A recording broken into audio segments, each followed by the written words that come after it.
Welcome back to Room 44. This story begins with something small, something ordinary. A woman finds a journal in the attic of her new home, but the pages aren't blank. They're filled with memories, with her memories of events that haven't happened yet. Let's begin. I didn't know the attic existed until the second week I moved in. It's strange, because I'd been through every inch of the house before I bought it. The real estate agent swore there was no upper floor. Just 2 bedrooms, a bathroom, and a ground floor that opened to a weedy backyard. But there it was, behind the linen closet, a hidden door in the ceiling, with a rusted pull cord dangling down like a spider's thread. I should have left it alone. I really should have. But curiosity is louder than fear. So I pulled it. The ladder creaked as I climbed. The air smelled like old paper and forgotten time. When I reached the attic, it was dark, but not pitch black. Slats in the wooden siding let in thin shafts of light, enough to make out old boxes and dusty furniture covered in moth-eaten sheets. And there, on top of a closed trunk, was a black leather journal. My name was on the cover, Hannah, in gold-embossed cursive. Not property of Hannah or belongs to Hannah. Just my first name, in a style I would never use.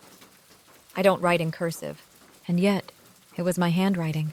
I picked it up with shaking hands. The journal wasn't locked. I opened it.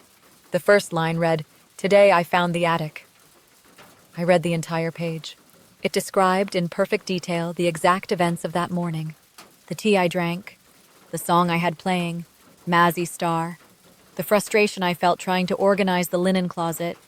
It even described the way I hesitated before pulling the attic cord, how the ladder wobbled slightly, and how the air smelled like old paper and forgotten time. I stared at that phrase for a full minute.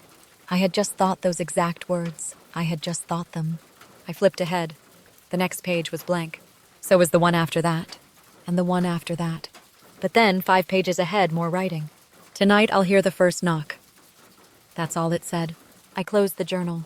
Suddenly, the attic felt too small, too warm. I climbed down and shoved the ladder back into the ceiling. I didn't sleep that night. At 3:07 a.m., I heard it. Knock. One single knock. From inside the walls. The next morning, I laughed it off. Sleep paralysis. Imagination. Maybe a dream. I told myself I was being ridiculous and avoided the journal all day. But by evening, I couldn't resist. I flipped to the next entry. She'll try to ignore it, but the knocking will grow louder. It always does. Eventually, she'll knock back. I dropped the book. There was no author name, no dates, no indication of when it was written. The pages were worn, the ink faded but legible. But the entries were always just ahead of me. I told my best friend Tara. I even showed her the book. She looked disturbed but skeptical. "You probably wrote this," she said. "You're going through a lot. Moving after a breakup, new town, stress." I didn't tell her about the next entry. I didn't have to. Because 3 nights later, she showed up at my door.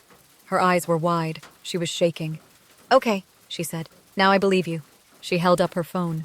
There was a video. Tara had filmed her bedroom wall, where a perfect hand-sized bump moved under the wallpaper. Then came the knocking.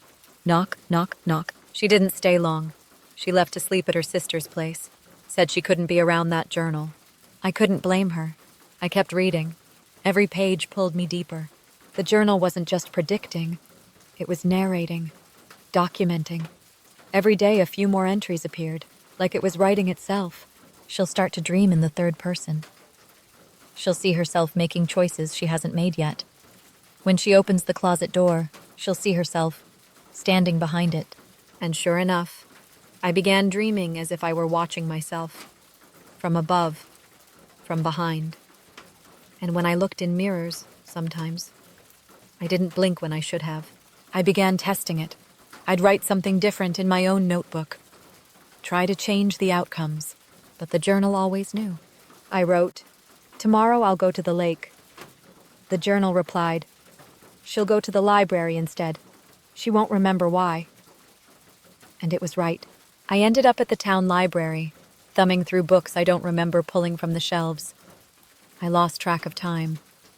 When I checked my phone, 4 hours had passed. I never made it to the lake. The worst part was what the journal began calling me. At first it said she, then the subject, and finally, Specimen 13.